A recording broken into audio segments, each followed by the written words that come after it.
Hi, I'm Old Norse Specialist Dr. Jackson Crawford. I often point out on this channel and elsewhere that the Poetic Edda is very important as a source of Norse myth because the poems in it may well be as old as the Viking Age, before the conversion of Iceland to Christianity. But there are also many myths that are not in the Poetic Edda, the Poetic Edda being effectively someone's compilation or best of. Some of these myths are attested, however, in Snorri Sturluson's Prose Edda, a different book in spite of the similar title. Snorri often quotes from skaldic poetry in relating particular stories about the gods, both because he wants to explain what these very elusive poems mean, and because many elusive kennings that are used in other poems are based on these stories. And so we're very lucky to have them as told by Snorri.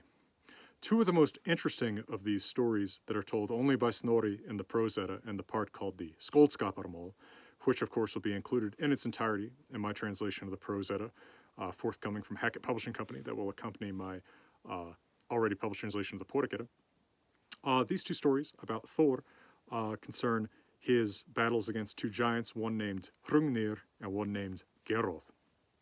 Now, the story of Hrungnir actually begins with Odin, because Odin rides into Jotunheimr, the land of giants, one day on his horse Sleipnir, and he encounters a giant or Jotun named Hrungnir. Hrungnir comments that Odin's mounted pretty fine on that eight-legged horse Sleipnir, and Odin says, well, I am willing to wager my head that there is no better horse than Sleipnir in all of Jotunheimr. Well, at this point, Hrungnir produces his horse, Gullfaxi, which is an amazing stallion with a golden mane. Odin, perhaps feeling that the challenge has been met successfully, starts riding back toward Osgardr, the world of the gods.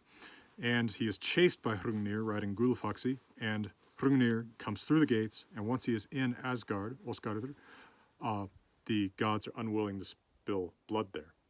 So the gods give him hospitality, feeding him and giving him plenty to drink, and Hrungnir gets drunk, and he says that he's going to kill all the gods, he's going to take Valhall and move it to Jotunheimr, and he's going to take the goddesses Freyja and Siv as his concubines. At this point, the gods put out the Thor signal, and Thor shows up and threatens to bash Hrungnir's head in with his hammer, his typical modus operandi. And Hrungnir says, well, you can't shed blood inside Osgardr, and furthermore, I'm unarmed. We should be men and fight equally armed. So they agree on a place and time, you know, the classic 2:30 p.m. Oakwood Glen Park Tuesday thing. And that's my experience, not Thor's. And once the date and time comes up, Thor goes to the meeting place, and there Hrungnir is accompanied by a giant figure, literally giant, not just the species, Jotun or giant, which is not always humongous, that is 9 miles tall, called Mokurkalvi, there is accompanying him. Now, Hrungnir has made Mokurkalvi out of clay as an accompaniment to him in this duel, but having no heart that was large enough to animate this huge creature other than a mare's heart, Mokurkalvi is, like mares can be, kind of a coward, and so Mokurkalvi just stands there urinating on himself. Meanwhile, Thjolvi, Thor's boy slave, approaches Hrungnir and says that he's being unwise. He needs not to stand with his shield out in front of him, but rather to stand on his shield, because Thor is going to tunnel down into the earth and emerge from below Hrungnir to attack him. Hrungnir takes this advice and stands on his shield. And then Thor throws his hammer, Mjolnir, at Hrungnir, who throws his weapon, a whetstone, at Thor. The hammer and the whetstone meet in midair, and the hammer shatters the whetstone, causing a piece of it to fly into Thor's head. However, the hammer does find its target, and it does drop Hrungnir, who falls, and his leg pins Thor down. He's apparently very heavy, so even Thor can't lift the leg off of him. Meanwhile, it is the little boy Thjolvi who easily kills Mokurkalvi, the 9-mile-tall thing, on his own. No one is strong enough to lift Hrungnir's leg off of Thor, except for Thor's son Magni, who is very young at this time. He is Thor's son with a giant woman. The gods often do sleep with Jotun women. And as a reward for that, Thor gives him the horse Gulfaxi, which infuriates Odin because Odin says he should have given the horse to his father, not to the son of a giant. This story, Snorri uses as his source a skaldic poem called Haustlong that probably comes from the 800s, so the story is very old. Another similar story that Snorri tells, based on a skaldic poem, is the story of Thor's encounter with Geirröd. The story with Hrungnir begins with Odin in Jotunheimr, but this story begins with Loki in Jotunheimr.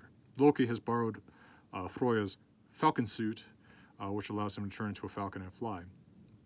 And he is over in Jotunheimr, and he comes to the hall of this Jotun man named Geirröd, and he lands on the window, peeking inside. Well, Geirröd sends a man outside to pick up this bird and uses his magic to make Loki stay still, kind of glued to the windowsill. So they bring in bird Loki and throw him into a treasure chest and starve him for 3 months. At the end of this period of starvation, Geirröd says that he will let Loki go if he can convince Thor to come into Jotunheimr without his hammer Mjolnir and without the gloves and special belt that give him the strength to lift Mjolnir. Somehow Loki accomplishes this, and Thor travels into Jotunheimr without his gear. He stays the night at the home of the giant woman named Grid, who is the mother of Odin's son Vidar, and there she gives him a new pair of iron gloves, as well as a belt of strength and an iron staff to use.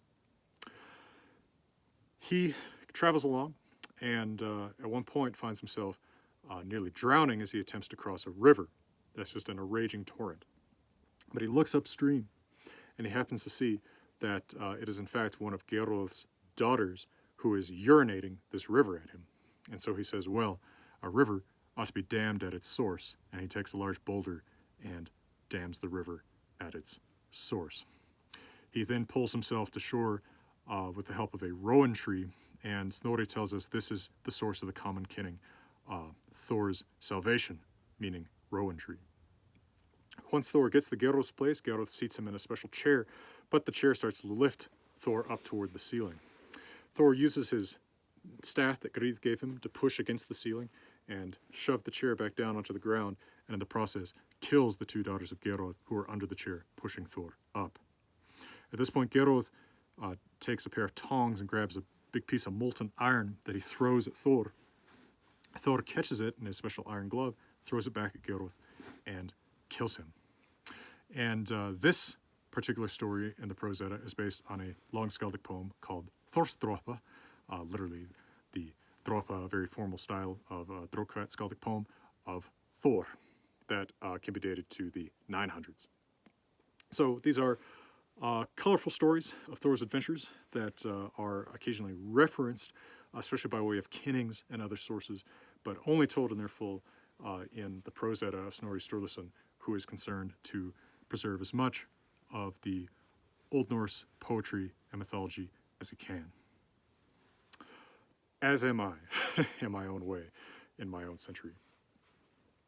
All right, well, from beautiful Colorado, for now, I'm wishing you all the best.